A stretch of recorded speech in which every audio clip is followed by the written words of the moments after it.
It's time for our third installation in the egg lamp series. And here's a look back at some that we've done.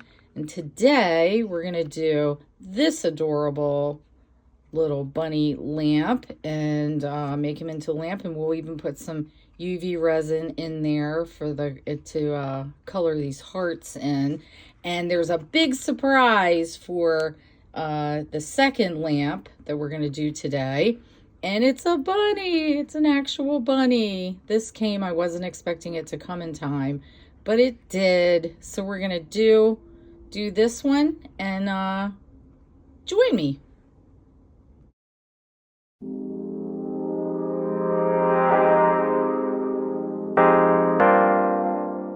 It's probably not the greatest shot that I could have done, but it gets better as we go along. I apologize.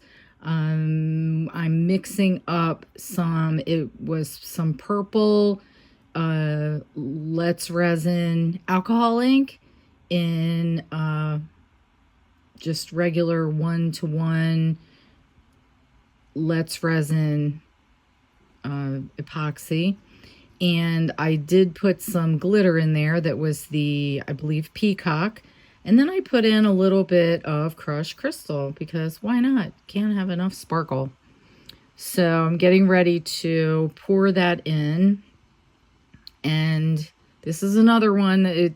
I poured it on the same day as that fail that I had the other day. So I believe I end up using the back of this pour as well because it's just ultra loud and glittery in the front, and it wasn't what I was expecting it to be. So rather, scrapping the whole thing, we don't want to waste a lot, and it was really pretty on the other side. So, it's just a lesson to play around and see what you can do to salvage things, because the other side of this was beautiful, or is beautiful. So that's what I ended up doing. So you can see how I just poured around all those little raised areas, because those raised areas and where the bunny is what turns out to be negative space or holes in the finished product.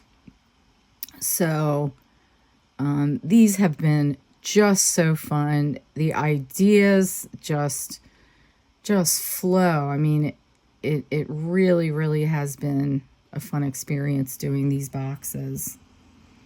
And then, of course, I just wanted to show you, I go around and make sure everything is not covering those holes. I mean, if it does, you can just usually pop it right out of there. And then I have a little, they're used for eyeliner, I believe, and they are disposable and sort of padded.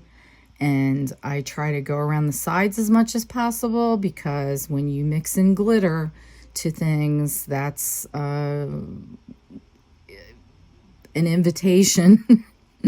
It's an invitation for bubbles to make their way. So I'm just going around some of the 90-degree angles to lessen the possibility, or rather loosen some bubbles and get them up out of there. So now we're mixing the back, and the back I just used, well, there's our crushed crystal. So I did put in crushed crystal as well as just white. The color is just white from Let's Resin, the regular mica powder, and that gives it a pearly sort of feel. It's not just a flat white. It's a pearly sort of sheen. And there is our white mica powder that I'm going to put in there as well.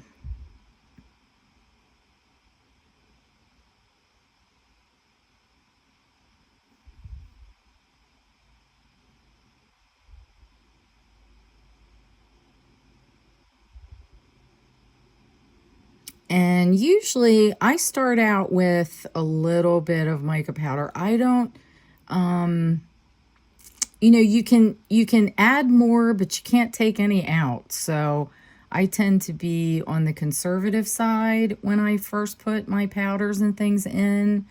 You know, everybody has their own way of doing it, and there really are no actual measurements of what you want to do, but you can just look at your stick that's in there stirring, and if you can see the stick more than you want, then you know it's a little more translucent than you would like it to be. So you just add some more, and it's always a good idea to really, really, really mix mica powder.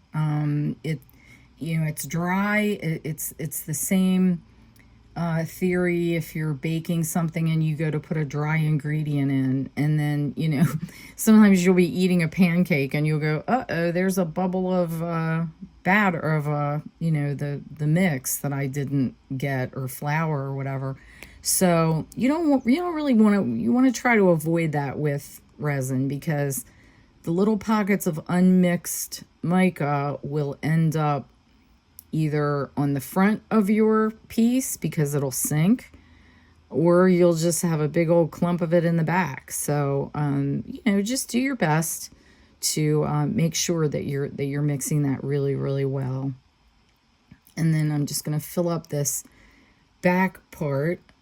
You are looking at the back of the back. So when I demold this, the part that I'm pouring onto will physically be the back. So where I'm pouring onto the mold, that will be the inside of the box. And then those slots that are sort of around the edges there, those are the sides of the box.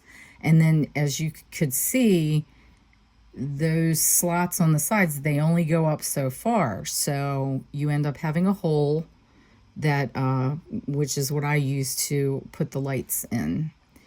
And I'll show you later on. You'll be able to see that when I demold. So this is the little stand that just gets glued onto the bottom of the box and helps it stand up.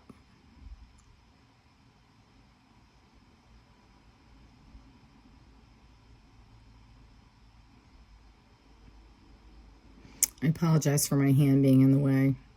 It's kind of hard to have a camera angle that's not obstructing anybody.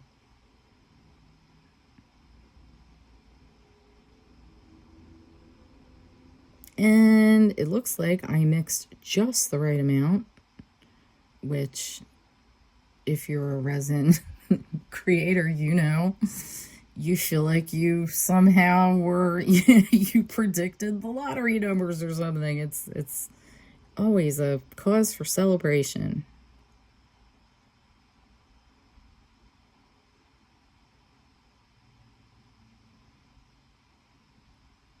And you also know that we don't like to waste resin. I just I'm going to take this time to tell you that I am a big advocate for PPE. I am gloved. Usually I'm masked when I'm mixing resin. I have a Resiner's air purifier in my room, which at this point probably is red and going off and cleaning the air. And then I also, the room is well ventilated, and after I'm finished, I close the door and leave, because I want to be inhaling this as little as possible. So I demolded the front, and as you can see, I decided that the back, which would have been facing me in the mold, is what I decided will be the front. And so what we're doing here is I put some tape, some heat resistant tape on the back, and sealed it down really well around those holes, those openings.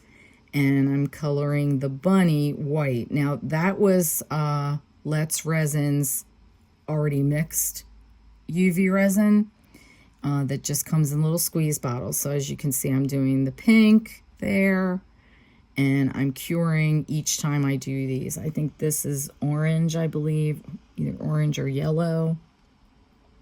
And there's some blue. And we're curing each and every time.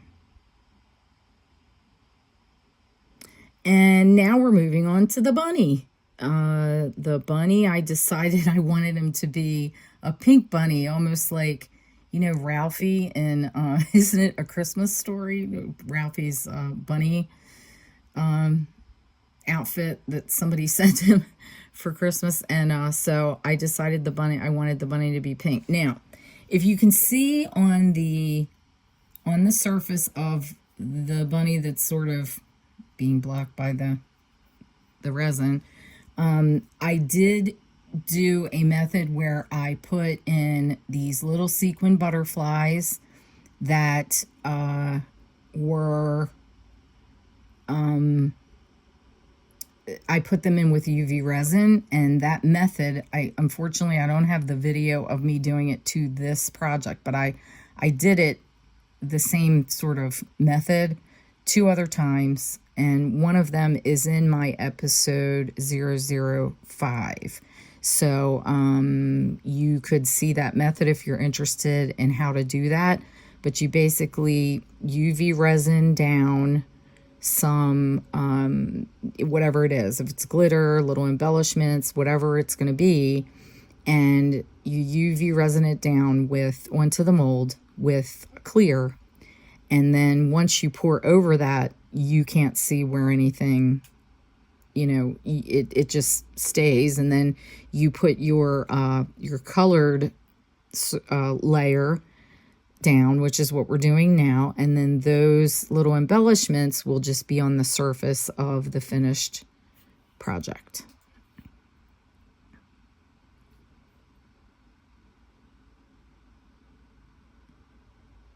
I think you saw me put a little bit of white in there. I wanted him to be a little paler.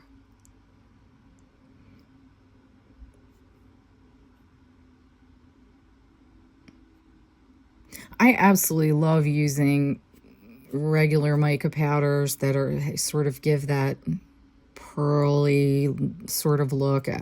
I just think they're so pretty. And it makes things look so much, a little more different than if this was just something that you purchased, you know, in a store. They're going to generally have a more solid sheen to them that, you know, you can usually tell if something is a mica powder, because it'll give that pearl-esque type of shimmer to it. There I am going up around the ears. In this mold, all of those little butterflies will be negative space, so there'll be like a hole in the front. And then the middle of his ears are also a hole.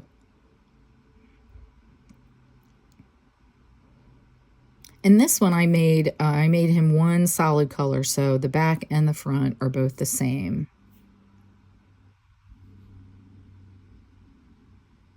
Looks like I overflowed him a little bit. And see, it's just as easy if you realize that you've, you know, maybe poured a little bit too much in. Scoop it out. No biggie. And as you can see here, I'm pouring very high and very thin so that I can reduce the chance, or hopefully maybe even pop some of those bubbles that were intending to give me trouble.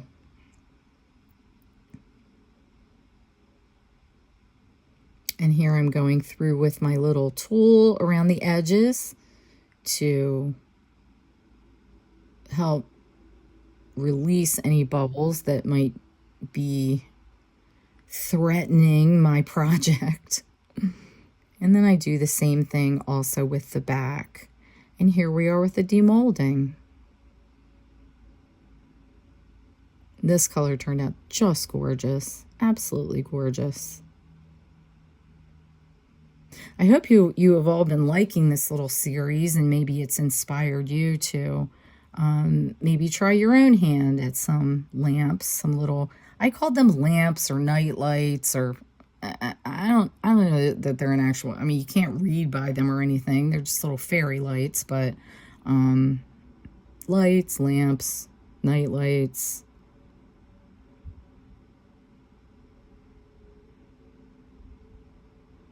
There, we got him out.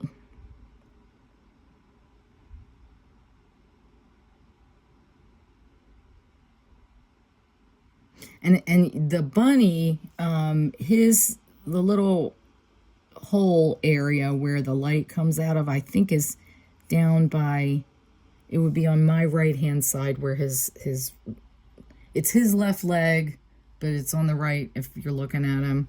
And you can see the hole that comes, little notch.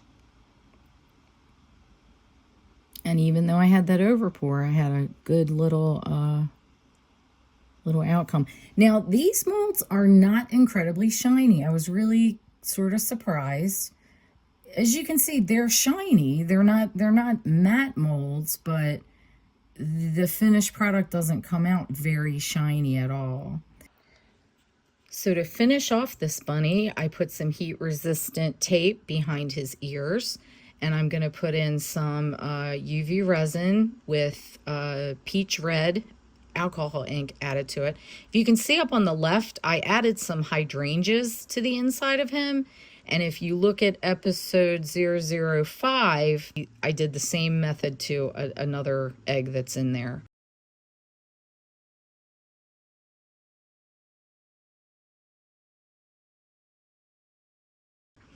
And I hope that you've been enjoying this series. I sure have had fun doing it. And please like and subscribe. Subscribing costs nothing, and it just lets YouTube know that you think that other people might want to see this. Stay tuned for the final shots. Take care.